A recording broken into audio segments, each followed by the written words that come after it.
Sean Vidal has an interesting question.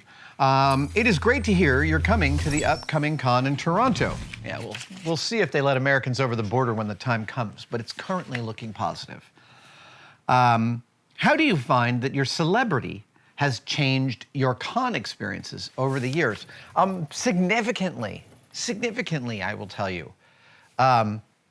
The first con back in Florida was a little bit of a perspective shift because I've spent 18 months being totally anonymous. Yeah, I mean, until very recently when, we started to travel outside without masks briefly, I hadn't been recognized on the street in well over a year. So going to the con experience is like jumping back into a very specific kind of pool. But you're asking about how it's changed the con experiences over the years in so many different ways. George Clooney had this funny thing to say about celebrity because he was a television star and then he was a movie star. And he says there's a specific dichotomy. Not that my experience tracks with Clooney's in any way, but I think what he says here is instructive. He said when you're on television, you're like in people's living rooms. You're part of their daily life and they treat you as such. You're like a friend to them. You're familiar. But when you are a movie star and they go to some darkened palace to see you, you hold a different spot in their heads, and thus they keep you at a slightly greater distance. They give you a little more distance because you have a little more mystery to you. And I found actually over the years that Mythbusters was on, for the first 3 or 4 years, our ratings were slowly climbing. And during that time, I would definitely say I was kind of like your best friend television star, and we were reality stars, right? We're not playing some characters. So with all of us, Cary Grant, Tori, Jamie, and I, what you see is very close to what you get in person. And so people just come up and talk to you, tell you stuff. It was great. When the show was kind of at its peak, which I'd say is probably from like 2008 to probably 12 or 13. I think 12 or 13 is when the ratings finally started to drop a little bit. But during that peak, I found that we'd been on television long enough and we had been in our position long enough that I noticed people stopped approaching, like they kind of held you in this sort of more rarefied regard. And that also tracked at the cons. I think the difference in the way my celebrity, I don't even think that it's had, I'm trying to get to this point that I wanted to make, which is the thing I love about the cons is it's how people respond to me and that I get to see them directly and we get to have direct interactions. That's my favorite part. Acknowledging what they've been through to make a costume, to get there, to show me the thing that they're making, to talk about the difficulties they had over lockdown. That interaction is a really important one to me, and it's very energy generating for me when I go to the cons. So I love, one of my favorite things about going to these cons and constantly having interactions with people, and now that I'm signing autographs and taking photos on the regular at every con, I'm having much, much more fan interaction. That results in little things like at the end of the night, I'm at the elevators, and instead of people coming over and being like, can I get a picture? Can I get a picture? They see me, they know it's the end of the night, and they go, have a good night, Adam. And I go, thanks so much, Mando. And then we go our separate ways. And there is a level of like peerage there that I find super, super delightful. Now we're gonna go to and that question was from Sean Vidal, sorry. This question comes from Joelle Brooke, and it's on my last page, but I thought it was a really good one. Joelle Brooke wants to know, any tips on how to properly design and measure with allowances in mind? I find that as I'm building my own designs, if a single cut is slightly off, several other pieces won't fit properly. Aside from continual practice in the craft and mentally shifting away from perfectionism, is there another method I can apply? Well, I think you've answered your question in all of your caveats at the end. So properly designing and measuring with allowances in mind is the kind of thing that only institutional knowledge shows you where the pitfalls are. It's easy to remember at the top level that it's always easier to take away material than to add material. So always cut with that in mind. Always add a ½ inch, and if you're not sure, add another ½ inch, and if you're not sure, add another ½ inch. Tolerance is always one of my biggest problems. I'm always cutting too tight. I'm always wanting to like make a box, and then the space in that box I want to be as big as possible, so I'm shoving everything into the corners.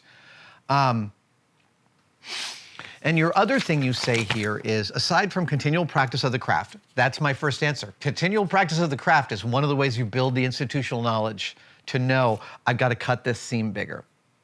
And mentally shifting away from perfectionism. That's another one. In working on spacesuits, for instance, I have sometimes like looked at the seams that Ryan Nagata makes and been so humbled by how precise they are that I'm not even sure I want to tackle a similar kind of seam. But then I look at some of the ways that the NASA stuff has been cobbled together and sewn up and adjusted over the years, and it looks way more like hand-hewn even than Ryan's work sometimes.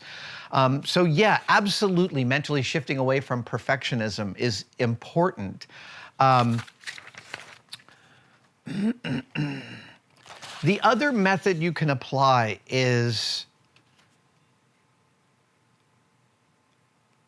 really like always let's see.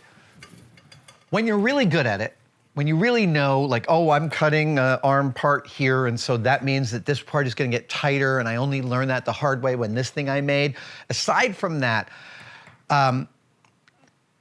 planning to build it more than once. That is the other thing that you can do with that kind of tolerance, to explore that kind of tolerance. So if you're cutting out a piece and you're not sure it's the right size, cut out 2 of them and make 1 extra large.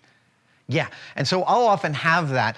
And to have those extras standing in the wings rather than having to go back and remeasure and cut them from scratch makes a big difference.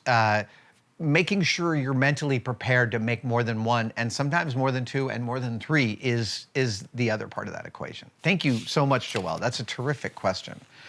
Let's see here.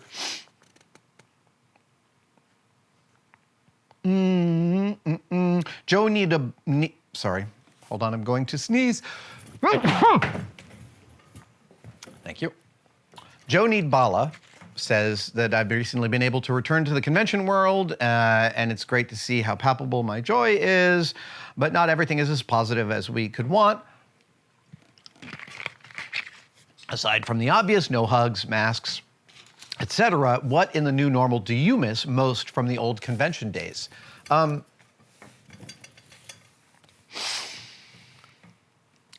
now, the cons are lightly attended. They're because of all the reasons. And that, you can feel that.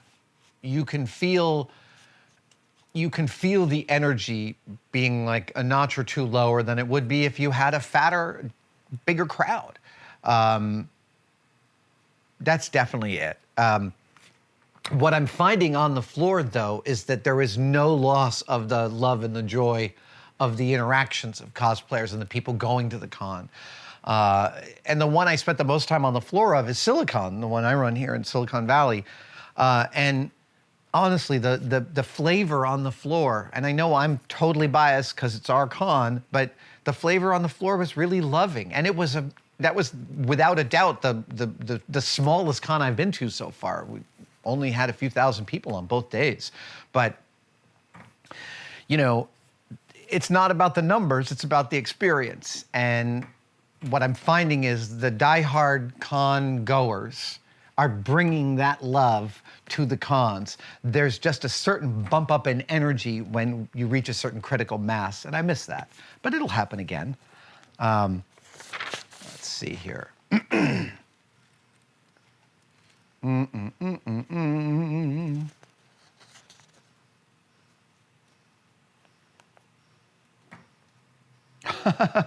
Sorry, no, not that one.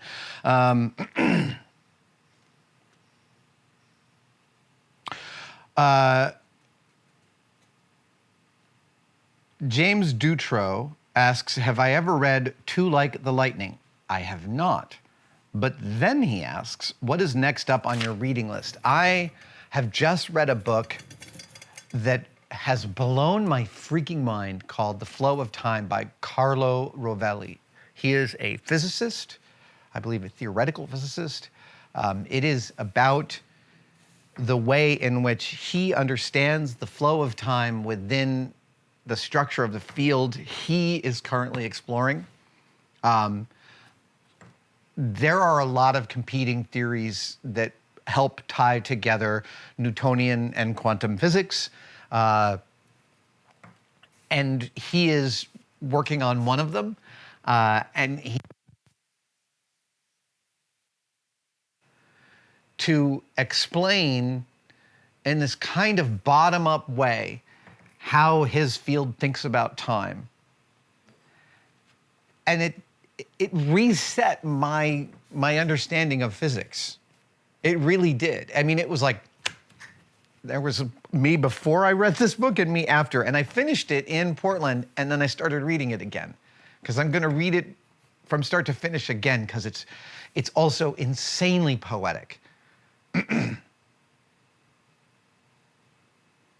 It's so beautifully written. The prose is itself poetic, but that does not, he uses the poetry of writing to help you understand on almost an emotional level the way each of our experiences of time is completely our own, and it doesn't track with anybody else's notion of time.